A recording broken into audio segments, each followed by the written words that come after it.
Welcome to Wisdom Sessions, where we explore life's most challenging questions with profound clarity and compassion. I'm your host, Zoe. Today, we have 5 deeply moving letters from our audience, each touching on the delicate balance between love, power, dignity, and letting go. These are the questions that keep us awake at night, the ones that make us question everything we thought we knew about relationships. As always, we're honored to have the Master here with us to shed light on these profound matters of the heart and soul. Master, thank you for being with us today. It is always a joy to be here, Zoe. These questions you speak of, they are not just personal problems. They are doorways to understanding the very nature of human relationships, of love itself. Beautiful. Let's begin with our first letter. This one really struck me. Our first question comes from a 33-year-old man who's going through tremendous pain. He writes, I married a woman 17 years older than me. She was once my boss, my mentor, someone I deeply admired. After 3 years of marriage, I discovered she was unfaithful. When confronted, she apologized, but with a certain arrogance, as if she felt untouchable. I'm torn, Master. I still want to save this marriage, yet I feel humiliated and powerless. Should I forgive her, or walk away before I completely lose myself? Master, when love turns into a hierarchy, is there still room for dignity? My child, this question goes far deeper than infidelity. You see, when two people fall in love, they rarely love each other as they truly are. They love the idea they have created of each other. This is the first illusion. That woman, she loved feeling young again by your side. She loved the reflection she saw in your eyes, the admiration, the freshness you brought into her life. You, on the other hand, loved feeling important, chosen by someone powerful, someone with experience and authority. You loved the validation.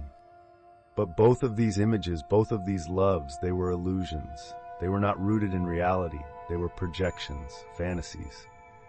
And when illusion fades, as it always must, reality remains. And in that reality, you discovered something painful. You are the dependent one. Now listen carefully to what I'm about to say. When love is built upon power, it is no longer love. It becomes a negotiation, a transaction.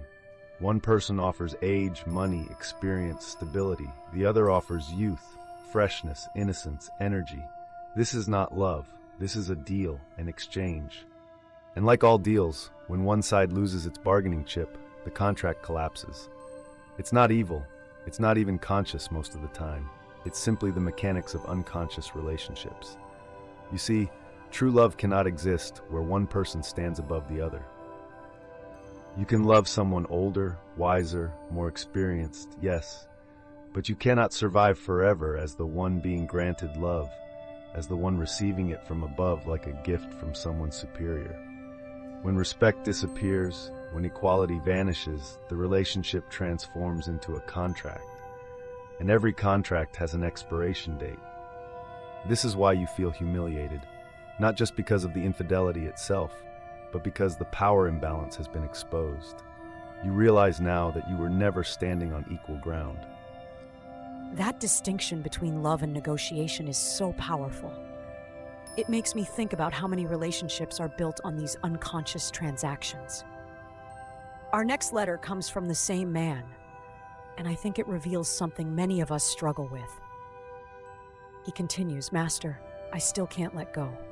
I'm afraid of loneliness, afraid of being judged by others, afraid that I'm making a terrible mistake. I keep hoping that if I stay patient, if I forgive, perhaps she'll change. But deep down, I sense that I've already lost myself. How can one know when it's time to let go? When does forgiveness become self-destruction?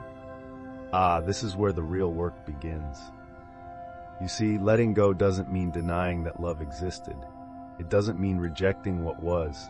It means acknowledging that this love has served its purpose. It came into your life to teach you something essential, that no one can save you but yourself. Here is a fundamental truth.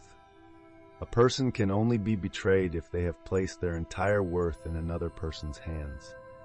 When you say, I cannot live without her, you have already become a beggar for affection. And those who beg are never truly loved. They might be pitied, tolerated, even kept around out of guilt, but they are not loved. What you're experiencing now, this inability to let go, it's not love, it's fear wearing the mask of loyalty. You're not staying because you love her. You're staying because you're terrified of facing yourself, of being alone, of discovering who you are without this relationship defining you. Now, I'm not asking you to leave immediately. That's not the point. I'm asking you to return to yourself first. Study, work, build value in your own eyes. Not to prove her wrong, not to show her what she lost, but to look in the mirror and see someone worth loving even when no one else is watching. When you stand tall on your own, when you've reclaimed your dignity and self-worth, two things can happen. Either she will come back to you with genuine respect, seeing you as an equal, or you will have grown strong enough to walk away with peace in your heart. Both outcomes are victories for a soul that has matured. This is the paradox. You can only save the relationship by becoming willing to lose it. And you can only be truly loved when you no longer need that love to survive. That paradox, becoming willing to lose it in order to save it, that's going to stay with me. It requires such courage. Our third letter comes from a woman whose story echoes this theme of loss and illusion.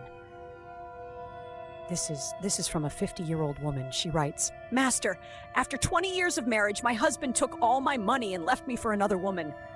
I feel like I've lost everything. The only thing I have left is my 2 children. It makes me wonder, why do we only learn to let go after we've been broken? Is there a way to love without losing ourselves from the beginning?" Beautiful question. And the answer is yes, there is a way. But first, let me address something important. You have not lost everything. You have lost an illusion. And that is actually a gift, though it doesn't feel like it right now. You see, people mistake love for possession. You're not afraid of losing the person. You're afraid of losing the feeling of being valuable in their eyes. You're afraid of losing your identity as someone's wife, someone's chosen one. So you cling, you control, you hold on tightly. But here's what happens. The tighter your grip, the quicker love slips away. When you love with awareness, when you love consciously, you love not from a need to be completed, but from the joy of sharing. This is a completely different energy. No one belongs to anyone. This is the first truth you must understand. A flower doesn't bloom because you command it to. It blooms because the season is right, because the light and the rain and the soil all align. So does love. When it blossoms, enjoy its fragrance. Be grateful for its beauty. But when it fades, when the season changes, scatter its petals with gratitude, not bitterness. Love doesn't come to make you happy. That's what the movies tell you, what the songs promise, but it's not true. Love comes to make you awake.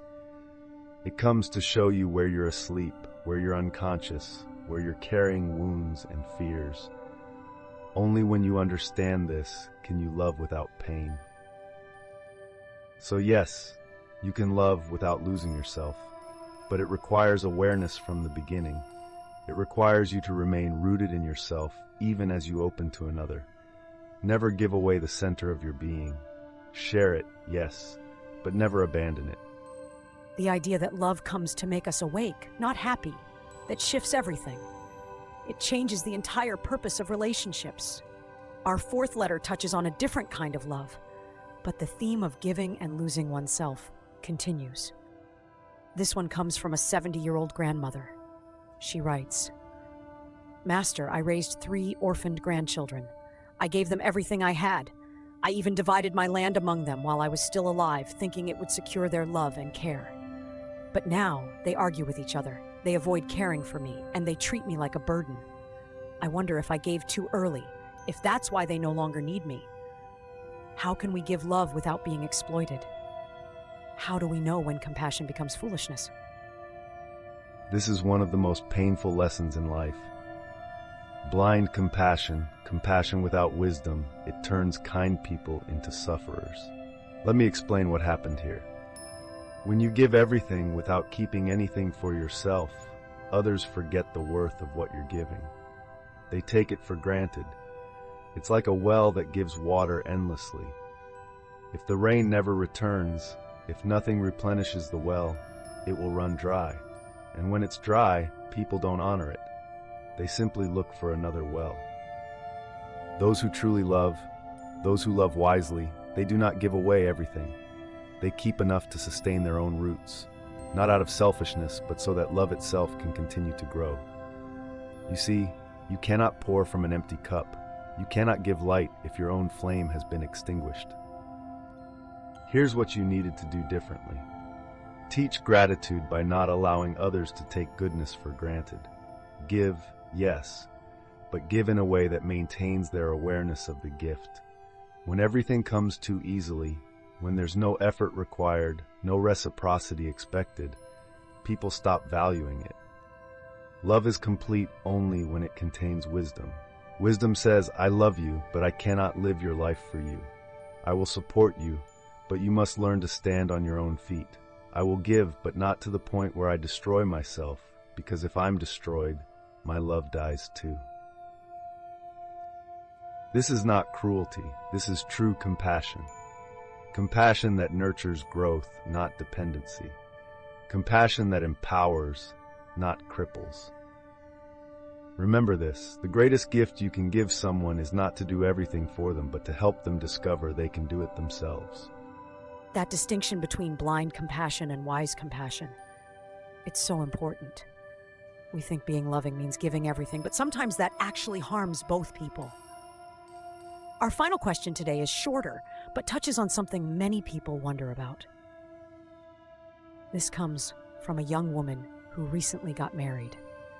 She asks, Master, after marriage, can a daughter still worship her own parents, or should she only worship her husband's ancestors?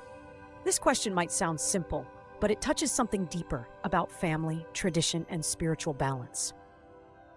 This question reveals how much confusion exists around love, gratitude, and spiritual practice. Listen carefully. Love, gratitude, reverence, they have no borders. They have no bloodlines. They don't follow man-made rules about who belongs to which family. If a daughter cannot honor her own parents, the very people who gave her life, who nurtured her, what meaning does humanity have left? What meaning does gratitude have? Every soul carries an invisible thread connecting it to its origin. When you light incense for your parents, you're not just performing a ritual. You're whispering to your roots. I still remember. I am still grateful. There are those who say worshiping the maternal line brings bad luck, that a married woman should cut ties with her birth family in spiritual practice. These people have never understood what true fortune is. What blessing is greater than a grateful heart? What luck is more powerful than honoring those who gave you everything? A person who respects both sides, mother's lineage and father's lineage, receives blessings from both streams of life. You see, life is not a competition between families. It's a river with many tributaries, and you are the place where these waters meet. Remember this, my child. One who respects both lineages, who honors both sets of ancestors, who maintains gratitude to all who contributed to their existence. This person sows blessings for generations yet unborn. This is not about ritual. This is about keeping your heart open, keeping the channels of gratitude flowing. That's beautiful. The image of being the place where waters meet, where all these streams of love and gratitude converge. Master, today's questions have all touched on this theme of power, dependency, and dignity in relationships. Is there one final insight you'd like to leave our audience with? Yes. All of these questions, all of these painful situations, they arise from one fundamental misunderstanding. We believe that love means merging completely, losing ourselves in another person. But real love is not about losing yourself. It's about finding yourself so deeply that you can share from that abundance without fear of loss. Stand tall in your own being, build your own light, and then if love comes, it will be a meeting of two wholes, not two halves desperately trying to complete each other. That is when love becomes a celebration, not a suffering. Thank you, Master. Those words are going to resonate with so many people who are struggling right now. Before we close, I want to remind all of you watching, if today's session touched your heart, if these teachings spoke to something deep within you, please subscribe to our channel, hit that notification bell so you never miss a wisdom session, and share this with someone who needs to hear it. Comment below and let us know which insight resonated most with you. These conversations, they matter. Your engagement helps us reach more people who are searching for this kind of depth and wisdom. And if you have a question you'd like the Master to address, leave it in the comments. We read every single one. Until next time, may you find the courage to stand in your own truth and the wisdom to love without losing yourself. Thank you for being here with us today. May you all find the light within.